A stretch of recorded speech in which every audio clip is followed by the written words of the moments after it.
Thank you for your invitation, and I was up late last night, following the debate in the House of Commons. I have a lot of respect for the parliamentarian and political life in the UK, but it is very challenging and very stimulating to follow these debates every day. So good morning to all of you. You have entitled the breakfast discussion "Deal or No Deal?" That is the question. The state of play of the Brexit. Let's not forget first that we have already an agreement. We have already a deal. And it was concluded by Theresa May and the British government and the European Council and the European Parliament on the 25th of November last year, 4 months ago, both on the terms of the withdrawal agreement itself and the framework of the future relationship, which is, in my view, much more important and much more interesting than the divorce. And the EU, I can tell you, put lots of effort in concluding that agreement, lots of effort. We have been respectful of UK choices. We tried to make sure that the UK could leave the EU in an orderly manner on the 29th of March, just as the UK has foreseen itself. And let me just make a point very clear. If the UK still wants to leave the EU in an orderly manner, this agreement, this treaty, is and will be the only one. However, the package that we agreed is still being debated in the House of Commons. There were a number of important votes again last night, and I presume that the debate will continue. Last Friday, the House of Commons voted on the withdrawal agreement, separated from the political declaration, as you mentioned, and the majority of MPs vote against. Some MPs have stated that they agreed with the withdrawal agreement, but they cannot vote in favor of it in the absence of a closer economic relationship. The House of Commons also consistently rejected leaving the EU without an agreement. However, ladies and gentlemen, the only way to avoid a no-deal Brexit, is and will be through a positive majority. We should continue to make this point in the public debate. Since there was no positive majority for the withdrawal agreement before 29th of March, the Article 50 period has been extended until 12th of April. The European Council was clear. The UK should now indicate a way forward or indicate a plan, and more than ever today. I see 3 possible situations in advance of the European Council called by President Donald Tusk, planned for the 10th of April next week. Number 1, there is a possibility of a successful, meaningful vote in the coming days. Still, the House of Commons did not manage to find a majority again last night in its second round of indicative votes. We will continue to follow how the process unfolds in the UK. On our side, we have always said, and I repeat, that we can accept a customs union or a relationship along the style of the Norway model. In fact, however, the political declaration today can accommodate all of these options already. It leaves the door open for a variety of outcomes. But if the UK so wishes, we are ready to rework the political declaration as long as the fundamental principles of the EU are respected. In any case, should the House of Commons vote in favour of the withdrawal agreement, this would not be the end of the process in the UK, which would still have to organize a long series of votes for its formal ratification. I would expect that the European Council would not have too many difficulties to agree on a short extension for this process of ratification to take place. But it's up to the leaders. It's not my decision. On our side, the European Parliament also needs to ratify the withdrawal agreement, and this is necessary but also sufficient condition for the orderly withdrawal of the UK. Ladies and gentlemen, if the UK Parliament does not vote in favour of the withdrawal agreement in the coming days, only two options would remain: living without an agreement or requesting a longer extension of the Article 50 period. It would be the responsibility of the UK government to choose between these two options. No deal was never our desired or intended scenario. No deal was never my desired or intended scenario. But the EU27 is now prepared. It becomes day after day more likely. Since December 2017, the Commission, the Secretary General Martin Selmayr, under the authority of the President Juncker, has reached out to all economic sectors and stakeholders. In particular, we have published 90 notices to help all businesses and stakeholders prepared in all sectors. We have also worked with the Member States, and the Commission just completed a tour of the 27 capitals to make sure that no question is left unanswered. National administrations recruited new custom officials. They created new border inspection posts for sanitary and phytosanitary checks. They granted new licenses for financial services.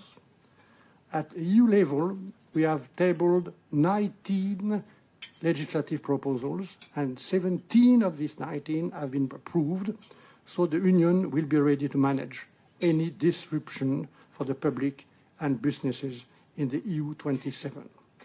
All these measures are temporary, limited in scope, and adopted unilaterally by the European Union. The aim of these measures is to protect European interests, not to negotiate mini deals with the United Kingdom. For example, just one example, in order to avoid major disruption in aviation, the EU adopted a regulation allowing certain air services between the UK and the European Union for a period of 12 months, and on the condition of reciprocity. This proposal ensures basic connectivity. We have also now an approved EU regulation on protecting the social security rights acquired before the withdrawal date. Only two measures are still pending on the 2019 budget and on an expanding British nationals for the requirement of having short-term visas. Being prepared for no deal does not mean that there will be no disruption. Not everything will be smooth. There will be problems. Being prepared means that all unforeseen problems should be manageable on the EU side. Finally, it is a second option. The UK may ask for another extension. Such an extension would carry significant risks for the EU. Therefore, a strong justification would be needed. Many businesses in the EU warn us against the cost of extending uncertainty. There would also be a political cost. In any case, if the UK is still a member state on the 23rd of May, it will have to organize the European elections. It will have to nominate a member of the next European Commission. The UK would stay longer as a member on its way out. At the same time, it would prepare its own future, for instance, in global trade, on British agriculture, on financial services, to name but a few. In short, a long extension could have an impact on the EU's space of think and could pose a risk on our decision-making autonomy. Ladies and gentlemen, over the last days and weeks, the no-deal scenario has become more likely, but we can still hope to avoid it. Our objective remains to ensure an orderly withdrawal, which will create the trust we need to build an ambitious and sustainable future partnership. In our political declaration, we agreed on a broad future relationship with a free trade area, sectorial cooperations, for instance, in aviation, university cooperation, research, police and judicial cooperation, and cooperation in foreign policy, external security, and defense. In an unstable world marked by new challenges and geopolitical tensions, a close cooperation is our common interest in any case. In any case. Ladies and gentlemen, if we achieve this objective, we would have succeeded in managing the negative consequences of Brexit. But we also need to draw lessons of the from Brexit. It is a question I tried to answer to some more detail in a speech at the College of Europe in Natolin last Friday. We must indeed ask ourselves why in 2016 52% of the British people voted to leave the European Union. Why so many of the younger generations who are pro-Europeans did not come out to vote, and why Europe was misunderstood and unpopular with an overall majority. Of course, there is the ideological view of those who argue, and will always argue, that one nation alone is better equipped to succeed in global competition than a union of 500 million consumers and citizens and 22 million businesses. Of course, in the referendum campaign, there was misinformation. There was also a terrible lack of debate, not only in UK, on the consequences of leaving behind 45 years of cooperation and joint projects. We see today the consequences of that. There were people who attacked core achievements of the EU, such as free movement of people and EU citizenship. But that is not all. There is also the feeling that Europe, its governance, institutions are not responding to legitimate concerns. A Europe that does not prepare for and protect against the excesses of globalizations. A Europe that has for too long advocated economic freedoms without paying enough attention to the social and environmental consequences. A Europe that has not been able to fully control its external borders, nor stand united in the face of migration and refugee crisis.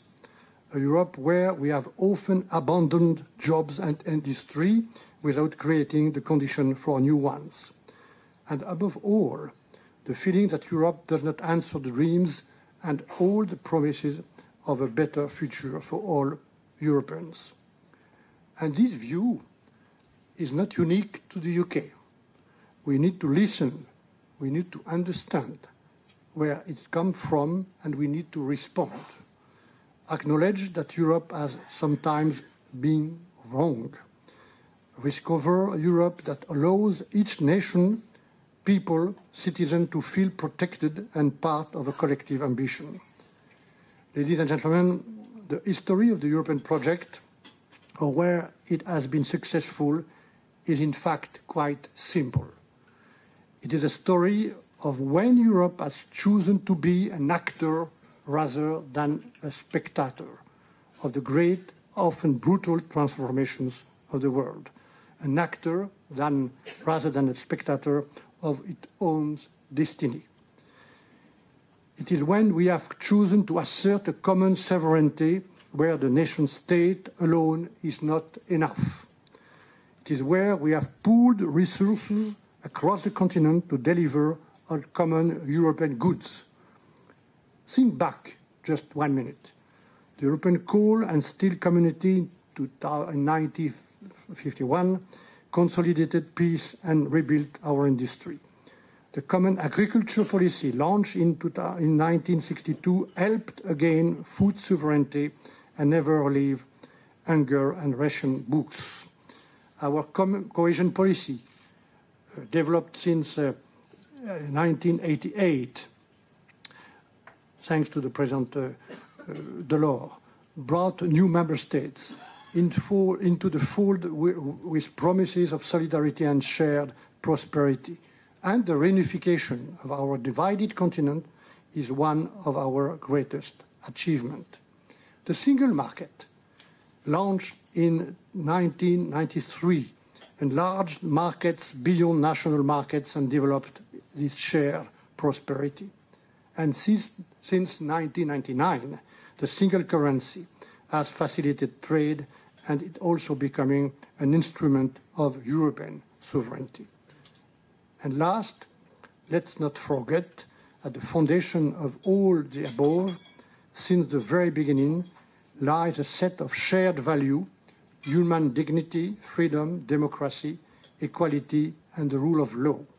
This is the heart of our union, what united us as Europeans. We must be proud of all these achievements, but also realize that today, perhaps even more brutally than in the past, we are facing major global challenges on which we must act together. Climate change, migration, industrial and technology disruptions, and terrorism are systemic challenges on which member states cannot deliver alone. Our union must be an evolving project.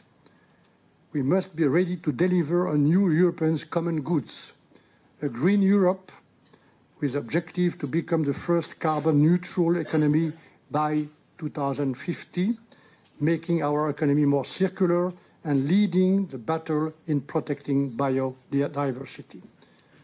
A modern industrial strategy to show that Europe is open but not naive, no longer naive, ready to invest in digital and artificial intelligence, capable of addressing the fundamental challenges of skills and human capital.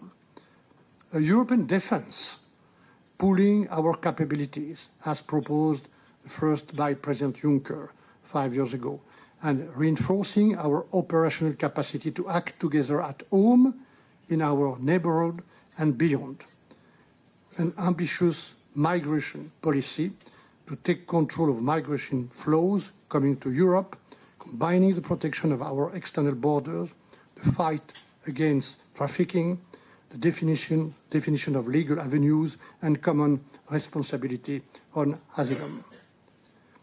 These are just some examples of what we must now do at 27, building on the unity acquired during the Brexit negotiations. In reality today, it is no time for regrets. The world is fast outpacing Europe. Europe cannot remain obsessed by the past when the rest of the world is looking to the future. It's time to step up. What we do not do for Europe, nobody will do in our place. So that is my first introductory remarks, and now I'm ready to answer to the question and to listen to you also. Thank you very much for your attention.